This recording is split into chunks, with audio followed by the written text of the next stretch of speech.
Friends, welcome back to my channel. आज मैं आपको बताऊंगी कि बेड सोर क्या होता है।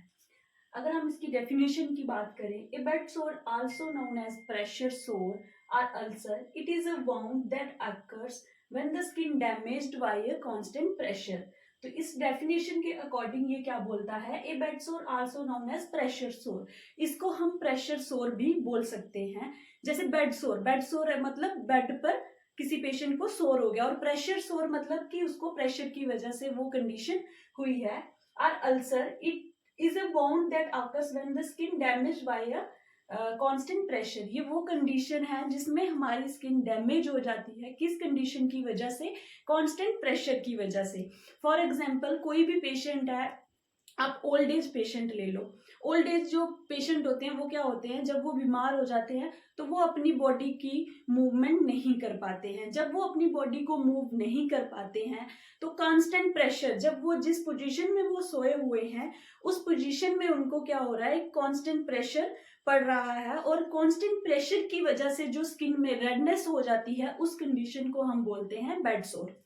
क्या होता है, this pressure can reduce the blood flow to the affected area which can leads to tissue damage and death. क्या होता है, जब भी हमारा कोई बॉडी का पार्ट एक ही पोजीशन में रहता है तो उस पार्ट में ब्लड का फ्लो भी कम हो जाता है, और ब्लड का फ्लो कम होने की वजह से वो पार्ट क्या हो जाता है, हमारा डैमेज हो जाता है, और या फिर पेशेंट की डेथ भी हो सकती है। बेड सोर की 4 स्टेजेस होती हैं। फर्स्ट स्टेज में हम बोल सकते हैं, जब पेशेंट को स्टार्टिंग बेड सोर होना शुरू होता है तो उसकी स्किन ओनली रेड होती है। तो फर्स्ट कंडीशन इसकी आ जाती है, फर्स्ट स्टेज इसकी आ जाती है रेडनेस ऑफ स्किन।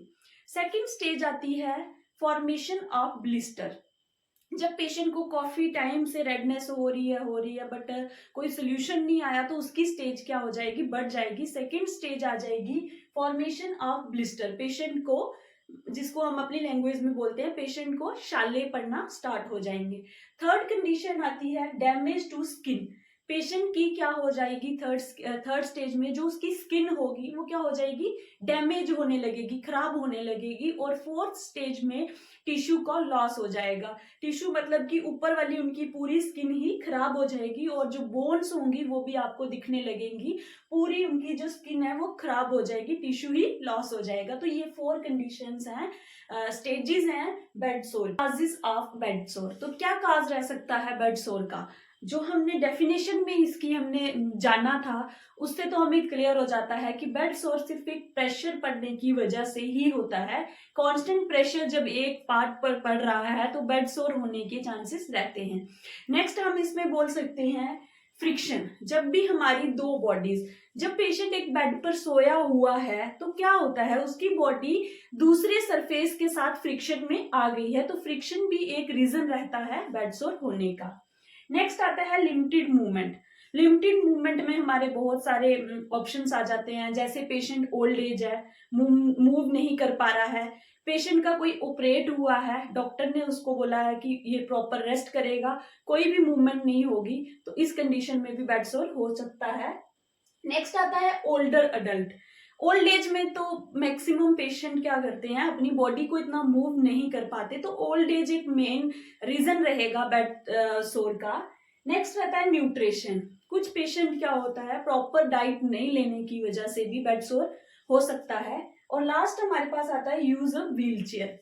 क्या होता है, जो पेशेंट चल नहीं पाते वो व्हील चेयर का यूज करते हैं, तो व्हील चेयर पे बैठा हुआ पेशेंट कभी मूव नहीं कर पाता, वो कांस्टेंट एक ही जगह पे बैठा रहता है, तो इस कंडीशन में भी बेड सोर हो सकता है। तो this are the causes of bed sore. बात करेंगे इसकी प्रिवेंशन की, क्या क्या हम प्रिवेंशन ले सकते हैं बेड सोर से बचने के लिए। जो इसमें फर्स्ट प्रिवेंशन है वो है हेल्दी डाइट। अगर पेशेंट हेल्दी डाइट लेगा तो वो बीमार ही नहीं होगा, और जब पेशेंट बीमार ही नहीं होगा तो उसको बेड सोर होने के चांसेस बहुत कम रहते हैं। Second, use a moisturiser cream. जो भी आप अच्छी क्रीम ले सकते हो, मॉइस्चराइजर क्रीम यूज कर सकते हो, उससे भी आप बेड सोर से बच सकते हो।